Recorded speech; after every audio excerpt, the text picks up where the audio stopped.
ভারতীয় একাধিক ভ্রমণ সংস্থার মালিক, প্রধান নির্বাহী ও জ্যেষ্ঠ কর্মকর্তাদের বিরুদ্ধে ভিসা নিষেধাজ্ঞা আরোপ করেছে যুক্তরাষ্ট্র।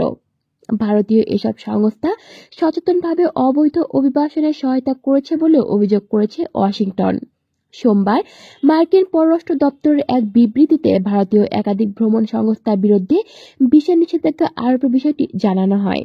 বিবৃতিতে বলা হয়েছে, ভারতে অবস্থিত মার্কিন দূতাবাস ও কনসুলেটরগুলোতে কনসুলার অ্যাফেয়ার্স এবং ডিপ্লোম্যাটিক সিকিউরিটি সার্ভিস প্রতিদিনই অবৈধ অভিবাসন, মানব পাচারের সঙ্গে জড়িতদের শনাক্ত করার জন্য কাজ করে যাচ্ছে। এতে আরও বলা হয়েছে, এই ধরনের মানব পাচার চক্র ভেঙে দিতে ভবিষ্যতেও ওয়াশিংটনের ভিসা নিষেধাজ্ঞা জারি থাকবে। মার্কিন পররাষ্ট্র দপ্তরের এক বিবৃতিতে বলা হয়েছে, আমাদের অভিবাসন নীতি কেবল বিদেশিদের যুক্তরাষ্ট্রে অবৈধভাবে প্রবেশের ঝুঁকি সম্পর্কে সচেতন করার জন্য নয়, বরং সেই সব ব্যক্তি এই আইন লঙ্ঘন করে তাদের জবাবদিহির আওতায় আনার কাজও করে। এর মধ্যে অবৈধ অভিবাসনের সহায়তাকারীরাও অন্তর্ভুক্ত রয়েছে। বিবৃতিতে আরও বলা হয়, আইনের শাসন প্রতিষ্ঠা ও মার্কিন নাগরিকদের সুরক্ষার জন্য যুক্তরাষ্ট্রের অভিবাসন আইন ও নীতি বাস্তবায়ন করাটা অত্যন্ত গুরুত্বপূর্ণ।